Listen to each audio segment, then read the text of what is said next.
Begitu juga era Sayyidina Umar, era Sayyidina Utsman, Ali. Itu juga ngalami orang-orang yang ekstrim. Misalnya begini, saya contohkan korban-korban ekstrim yang real.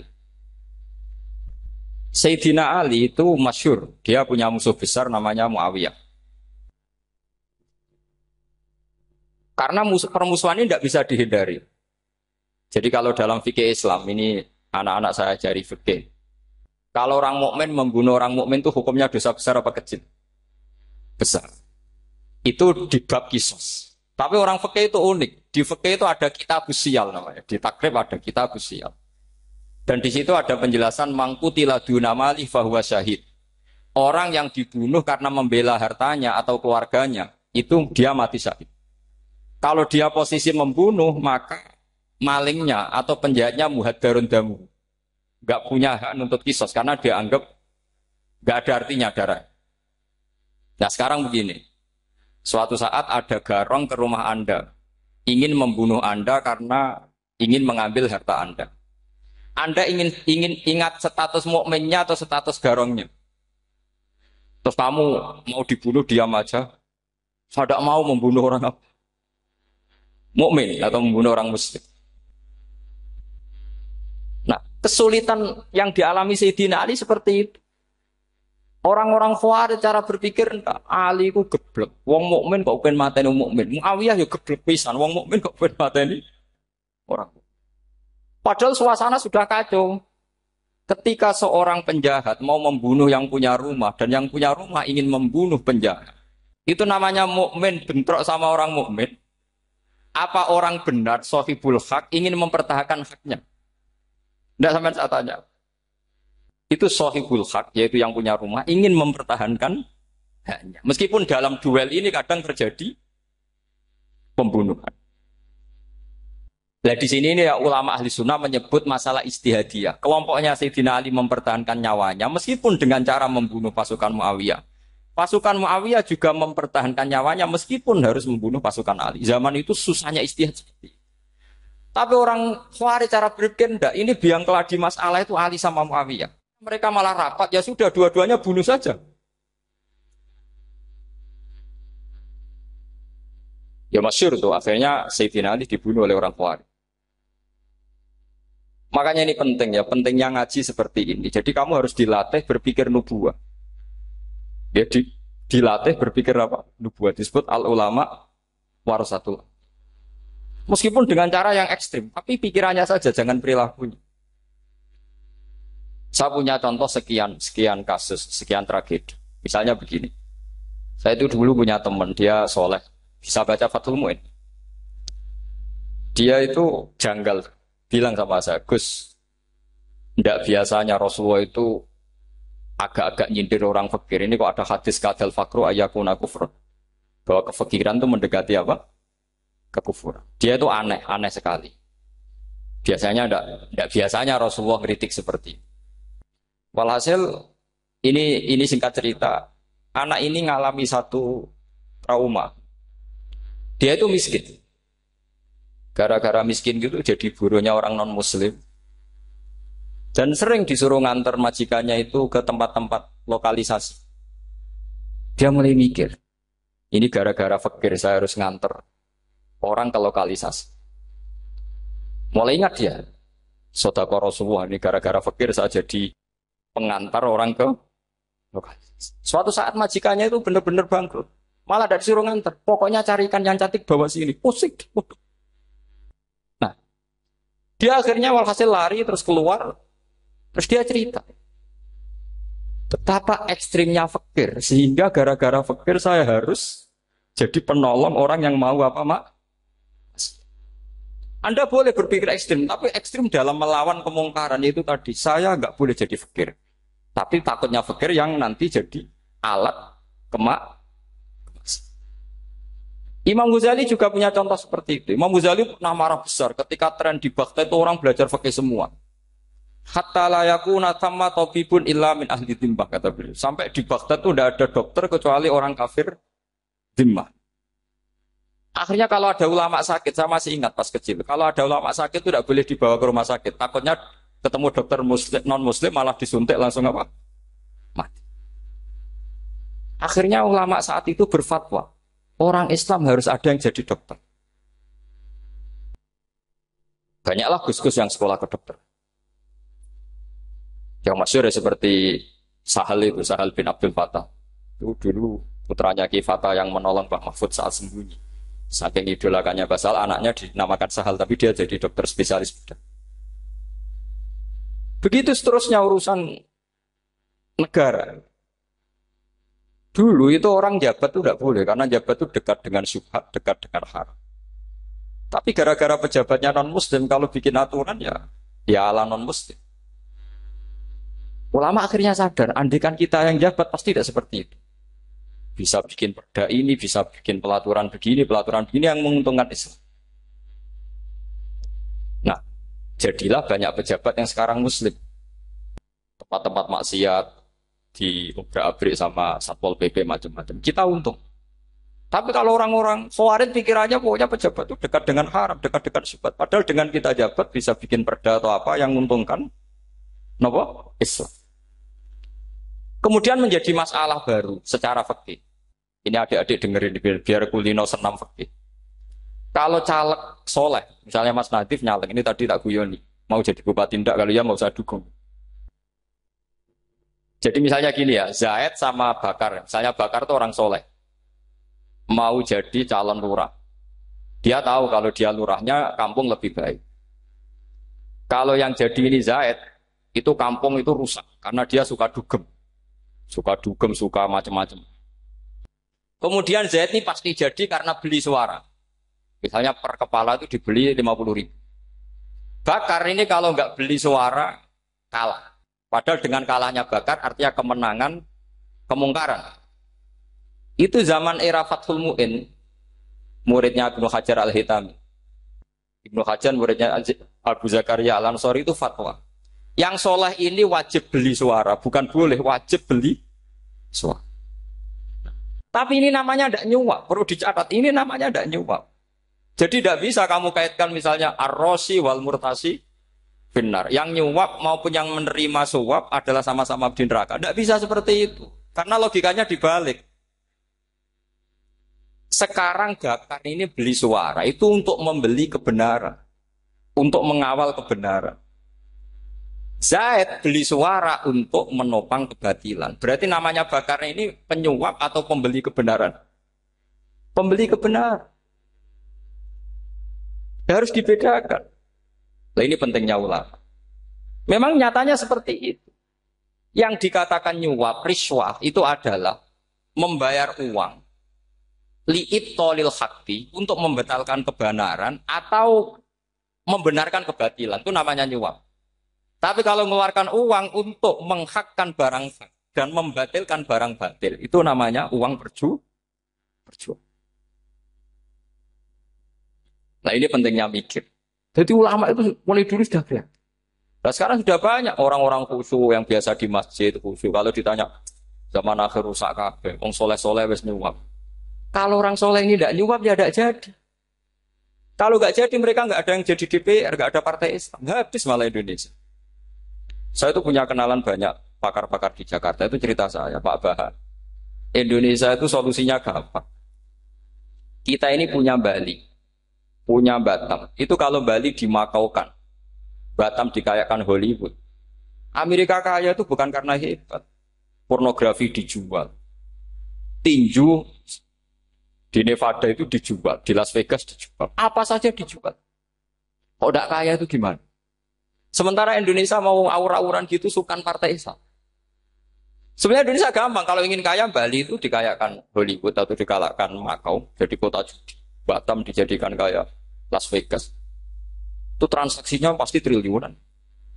Orang kamane wong muda dijual, judi dijual, orang tinju dijual. Tapi gara-gara ada partai Islam, nyari rumus solusi ekonomi itu yang tidak seperti itu. Akhirnya kangelan. Akhirnya rapat isu. Tapi barokah tetap barokah partai apa? Yang menangnya caleg-calegnya rata-rata ya beli. Kalau tidak beli habis. Saya bukan menghalalkan nyuap, enggak. Kalau nyuap tetap haram ila yaumil qiyamah. Tapi kalau suratul masalah seperti ini kamu mengatakan suap itu beda. Ini suratul masalah yang tidak ada kaitannya dengan Asal lawannya batil, kecuali lawannya sama-sama hak. Dua calon di kampung itu soleh sama soleh. Ini yang soleh bayar nggak boleh karena siapapun yang jadi soleh itu nggak boleh. Makanya kalau cari musuh yang dolim biar halal ya. Sekarang ya seperti itu. Kamu biasa heroik, biasa ngasih kiai kamu, ngasih hadiah kamu, biasa ngasih ibu kamu uang.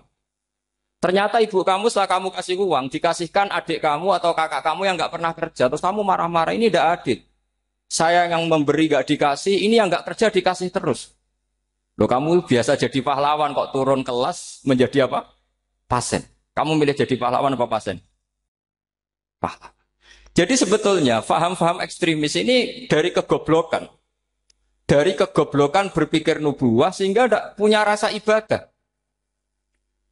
Lah ini yang menjadi orang-orang ekstrim. Jadi korban pertama ekstremitas itu bukan sahabat tapi Rasulullah Shallallahu Alaihi Wasallam, yaitu Nabi dibilangin oleh mereka, "I'dil ya Muhammad, kamu kalau bagi harus adil." Pikiran mereka kalau adil sama rata sama. Jadi kalau pakai pikiran itu, saya minum di sini itu haram. Mau ndak ikut bikin kok minum. Enak tamu, toko-toko mangan, sing masak kangelan urut. Itu jadi edan bareng. Itu sama seperti kasusnya Bahram Al-Majusi. Dia itu seorang raja kaya, punya anak cantik. Dipikir-pikir, anakku ayu, dirabek nang liya rugi, sing gedhekno aku, sing rumah aku dirabi wong liya. Maka dia berpikir mau dinikahi sendiri. Karena tadi melihat Mas Nadiem ya orang Kenya tadi, apa Nigeria. Nigeria. Malah gak layak itu maksudnya orang. Ini Mas Nadiem ini termasuk harus mendukung gerakan tidak ekstrim. Nyawanya masih itu karena barokahnya beliau agak-agak gitu. Tapi nggak sampai liberal ya agak-agak pokoknya itu. Karena ketika ada gerakan ekstrim di Mesir, itu termasuk dia DPO. Ternyata setelah ada intelijen, beliau pas buka itu nggak makan dulu tapi rokok dulu. Wah ini mesti orang sekuler, nggak ekstrim. Akhirnya nyawanya sampai sekarang itu barokahnya rokok pas iftar itu pas. Nah, tanya ini masih hidup, iya mas. Ya pernah sepuh sama saya. Jadi pikiran-pikirannya Bahram itu seperti itu. Walhasil akhirnya Bahram itu menikahi anaknya sendiri. Masyhur itu dalam cerita. Jadi ceritanya itu ada seorang wali tidur di Masjid Haram sama Rasulullah, ditemuin gitu. Terus kata Rasulullah, salam saya untuk Bahram Al-Majusi. Ternyata dicari-cari nggak ada Bahram lain kecuali Bahram yang berdua, bahkan anaknya sendiri mau dinikahi. Ya cara berpikir karena seperti itu. Kalau kita berbuat banyak harus dapat. Itu bahaya. Bahaya sekali karena kalau dalam teori beragama itu al-yadul ulya khairum minal yadis sufla. Kalau biasa ngasih ya ngasih saja, itu heroik. Itu bagus. Jangan biasa ngasih sekarang bermental apa? Makanya saya itu kalau ngajar di pondok yang dulu pernah saya belajar di situ atau yang pernah sepuh itu. Dikasih itu bingung. Karena saya ya masih waras itu. Jadi kalau dikasih itu bingung. Tapi banyak juga guru-guru yang dulu ngaji lama setelah ngajar di pondok alma maternya nuntut. Itu saya tidak tahu itu. Itu sudah ada agak-agak kayak itu tadi. Walhasil si Barom tadi itu ini cerita harus saya teruskan karena nggak boleh diputus. Dapat salam dari Rasulullah. Ternyata di balik nakalnya dia itu pas mau bulan pertama, malam pertama itu ada seorang janda sepuh ke situ. Ganggu dia tentu ya. Ketika dikejar pulang lagi sampai 3 kali. Dia tanya, kenapa bu kamu begitu? Katanya saya ini anak-anak saya kelaparan. Kalau saya pulang anak-anak saya nangis minta makan. Saya ingin minta Anda. Tapi setelah saya ingat Anda ini majusi, saya mukmin, saya mukminah, saya pulang. Ya sudah bu, kamu di rumah saja. Nanti saya kirimi makan. Dikirimi sendiri, padahal dia seorang raja orang kaya. Barokahnya itu dia dikasih tobat sama Allah. Dan paginya ketemu tamu yang mengirimkan salam dari Rasulullah SAW. Akhirnya Bahram ini menjadi muslim. Tapi intinya berpikir seperti tadi itu salah. Bahwa kalau saya jasa banyak harus mendapat apa? Ini cara berpikir orang-orang Khawarij. Iya saya pernah ditanya seorang dosen. Gus, saya ini kalau baca sejarah perang Badar atau perang Uhud, yang saya tidak nerima itu satu. Kenapa setiap ghanimah, harta orang kafir dan istrinya orang kafir kok disita orang Islam, dan yang perempuan jadi amat, kemudian juga digauli orang Islam. Yang hartanya orang kafir juga jadi asetnya orang Islam. Kok kayak garong. Dia tanya seperti itu sama saya. Terus saya jawab,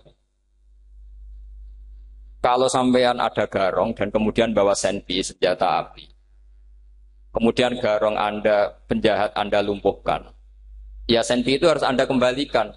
Monggo penjahat ini kagungan jenengan beto wangsul. Karena ada milik Anda, harus dikembalikan. Wah, tidak bisa Pak, kalau saya kembalikan pasti dipakai jahat lagi, dipakai kriminal lagi. Ya sama, kalau asetnya orang kafir dikembalikan ke orang kafir akan menjadi aset kekafiran lagi untuk menghancurkan kita. Nah, perempuan juga sama. Perempuan itu alat produksi. Jika perempuan tadi dikembalikan ke orang kafir, maka kamu menolong populasi orang. Ya seperti itu. Apa? Makanya disita dalam perang loh ya, tapi dalam perang yang legal.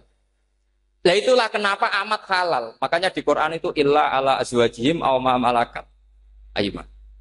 Paling enggak itu masih ada ulama atau pemikir atau ustadz siapa saja yang bisa memahami logika apa?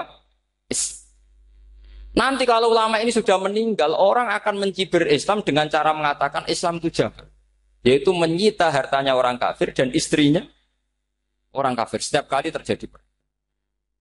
Karena pemikiran ini pasti sama-sama kutubnya, sama-sama ekstrim. Nah ini penting saya katakan. Makanya masyhur itu perdebatan Sayyidina Ali dan Muawiyah. Ini saya kutip sedikit. Ini ya sama-sama berpikir ekstrim, tapi ekstrim yang baik.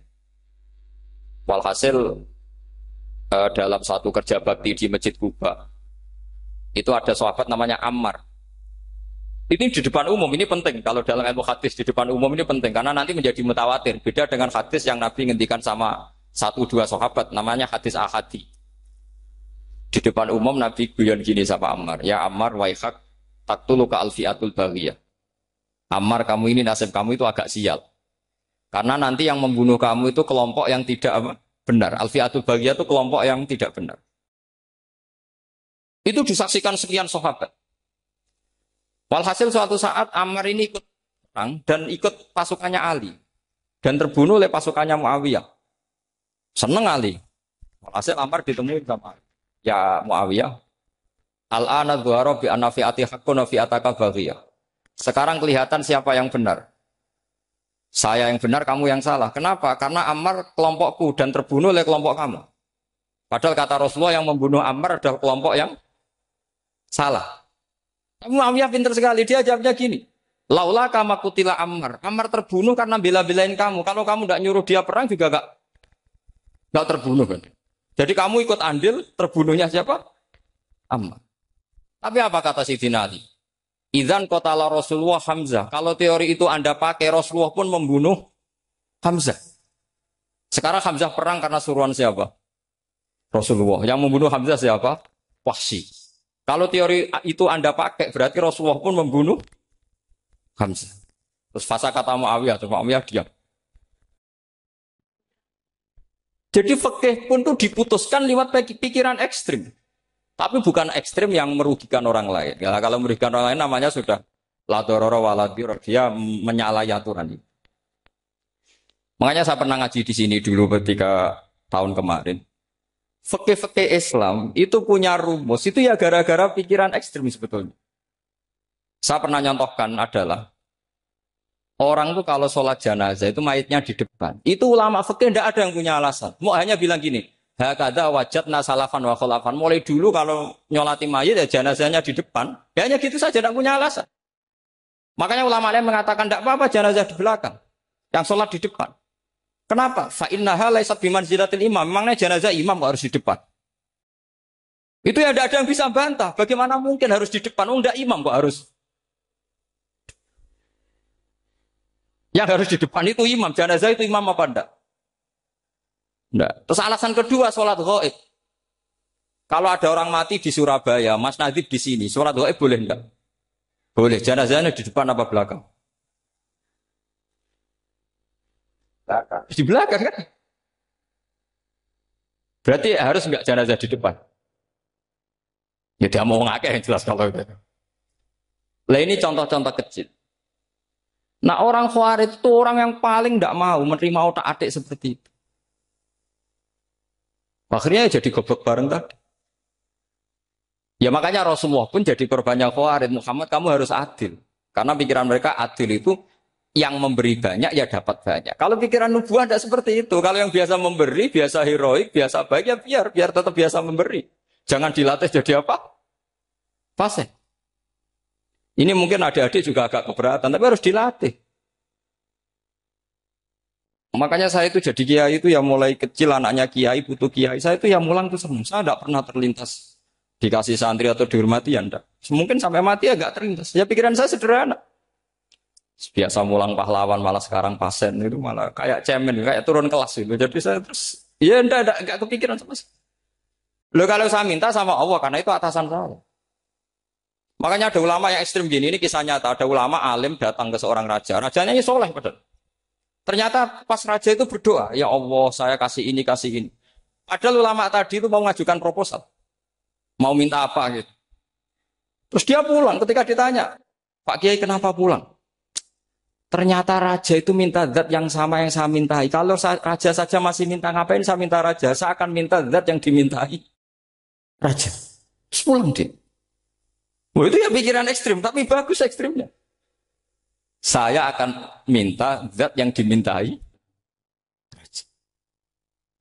Kalau sampean kan uteke saya les, sholat dinteni, tetap jalo. Oh, orang mikir seperti itu. Memang salah didik, salah itu tadi. Nah, ini harus dilatih. Masyhur itu ketika Nabi pas Fathu Makkah itu, orang-orang Ansor komentari Nabi gini ketika Nabi sangat happy di Mekah, sangat enjoy di Mekah. Kata orang-orang Ansor, Amar rojul fa'adroka durok fatun fi ahli wa ulfatun fi asyiroti. Namanya orang pasti happy kalau di kampung halaman. Jangan-jangan Rasulullah itu nanti hidup di Mekah lagi. Karena Mekah sudah dikuasai orang Islam. Beliau pasti kangen sama keluarga, sama Mekah. Tapi ya sama, ketika Rasulullah mulai ngasih itu, orang-orang Quraisy dikasih banyak, orang Ansor juga pikirannya seperti itu. Baru orang Ansor dilatih pikiran nubuwah, yaitu tadi. Mereka itu dapat kambing, dapat sapi, terus pulang. Kamu mendapat saya. Milih mana? Milih Rasulullah Shallallahu Alaihi Wasallam.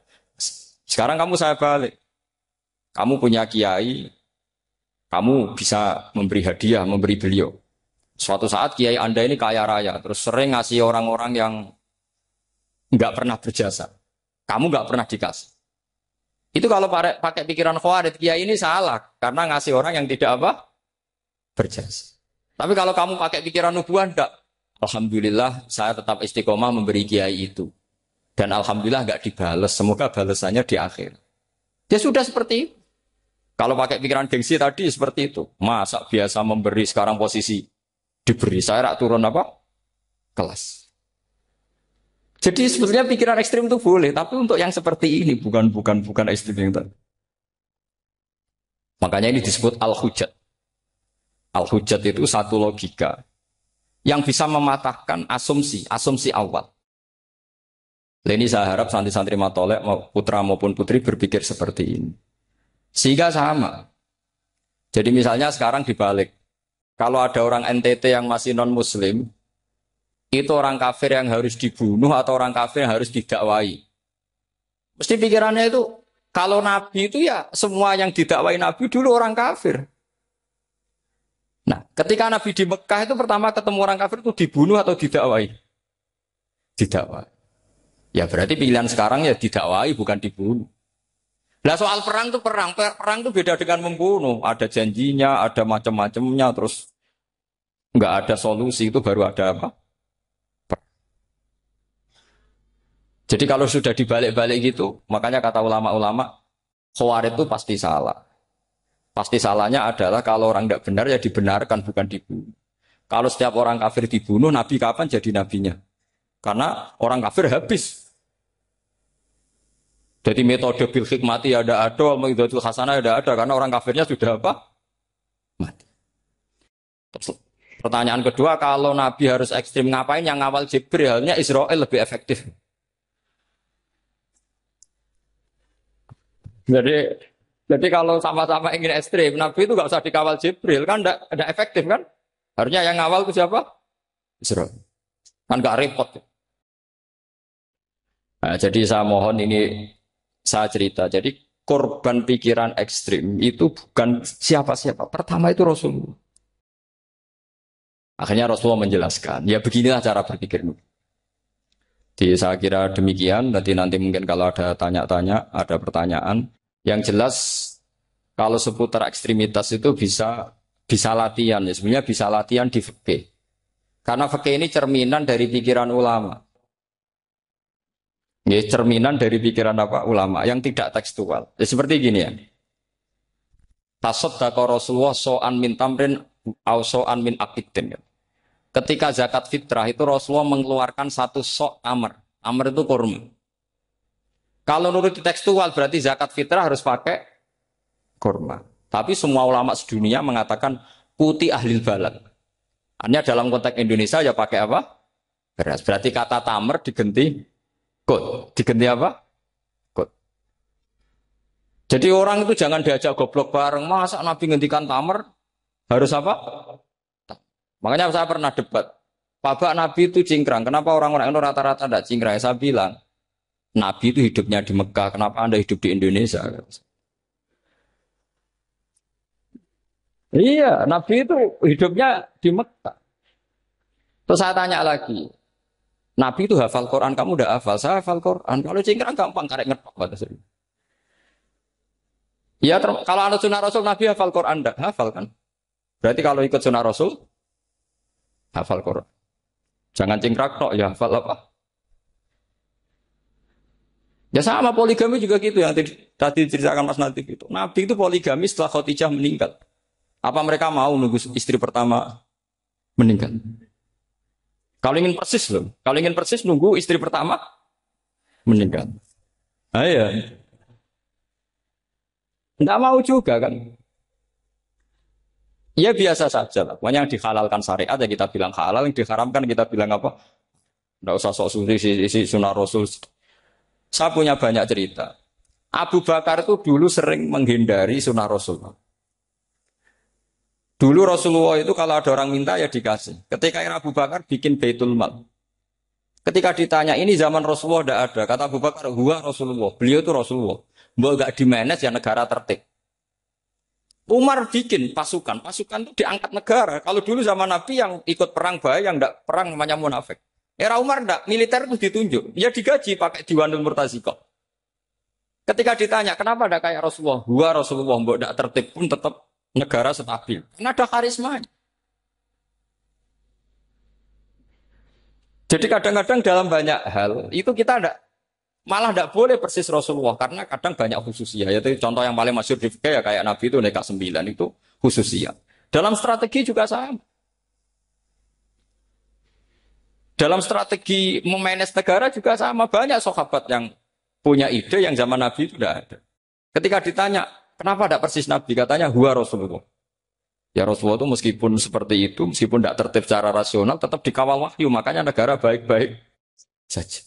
Kalau saya ini hanya Abu Bakar, kalau enggak ya repot. Umar ya sama, bikin Diwanul Murtaziko. Utsman juga sama, di-manage negara. Sayyidina Ali juga di-manage. Kalau Nabi enggak. Tapi tidak apa-apa, karena ada karisma.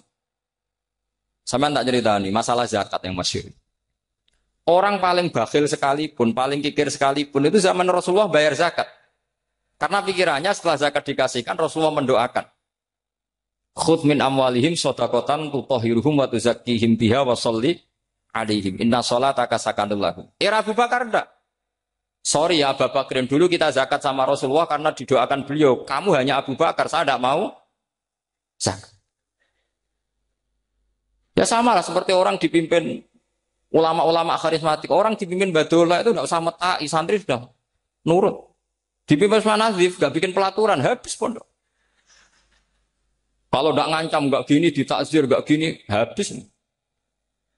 Zaman Badola dehem tok santri wedi. Mas Nadif dehem. Oh, enggak. Nah, makanya Rasulullah itu tidak banyak bikin pelaturan. Rasulullah itu kalau mau perang itu hanya bilang sahabat, saya besok ditantang Abu Sufyan di sini.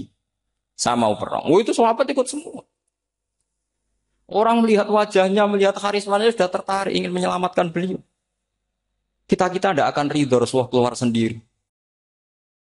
Kalau Abu Bakar ya enggak. Pertama Abu Bakar pidato sudah sopan. Saya memimpin kamu. Ini ketulitu alas tubuh khairikum. Saya ini memimpin kamu, tapi bukan berarti saya yang terbaik. Jika saya benar maka dukunglah. Kalau salah ingatkan. Itu pertama orang-orang bilang apa? Fawwala uqiman nakabisef. Nanti kalau Anda salah tak ingatkan pakai pedang. Ya karena hanya Abu Bakar bukan Rasul. Jika diaturlah ini ada militer, ada pengawal, ada Baitul Mal. Era Umar lebih modern lagi ada Diwanul Murtazikoh, ada macam-macam. Ya Rasulullah enggak ada.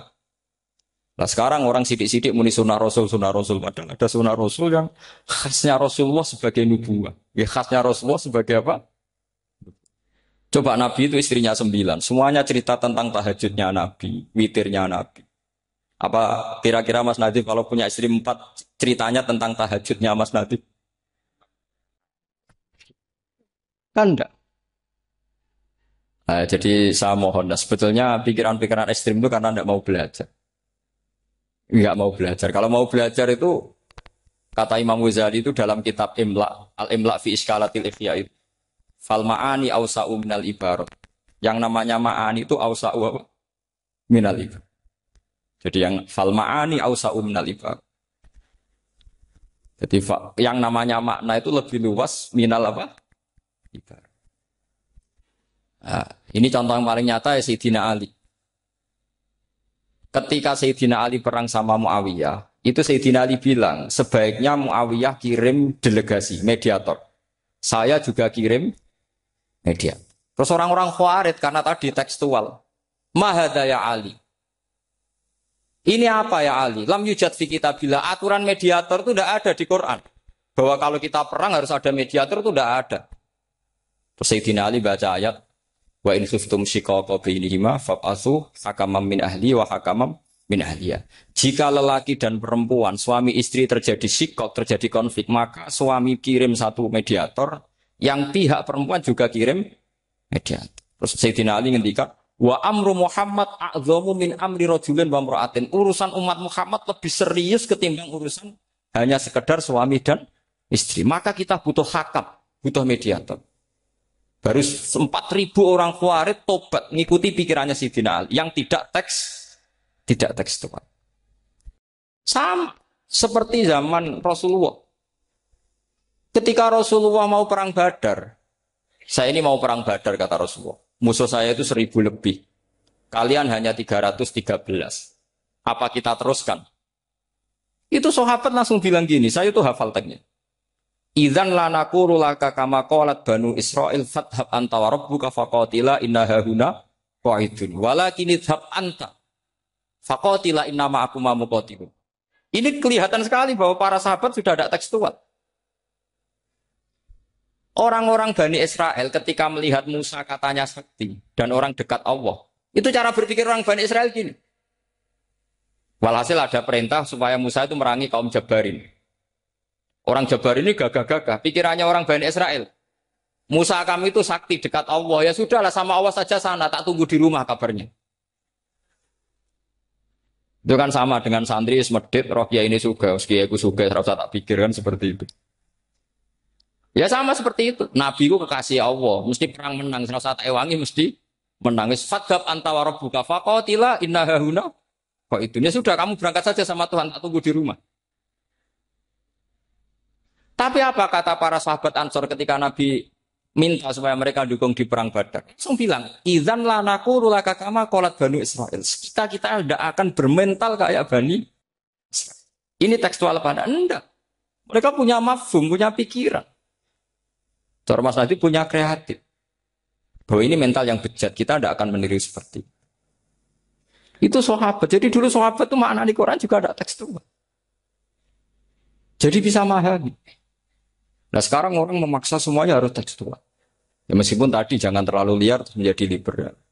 Tapi saya tidak tahu kalau contohnya Mas Nadiem tadi pakai kondom, sisi kondom tidak tahu itu pikirannya Jil apa Mas Nadiem tidak tahu saya itu tidak tahu. Kok sampai sembeling itu saya tidak tahu itu. Oh, lagi juga kalau tidak bisa nyontohkan yang di luar itu, ya itu ya tidak tahu. Mulai dulu ilmunya yang seperti itu terus itu. Ya tidak tahu lagi. Jadi mulai dulu zaman Nabi pun itu sudah ada pikiran-pikiran seperti itu. Jadi tekstual atau harfiah itu ya enggak. Nyatanya sahabat langsung bilang idzan lanaku rolaka kama qalat banu apa? Esra. Jadi ini saya kira demikian nanti kalau apa ada yang tanya monggo.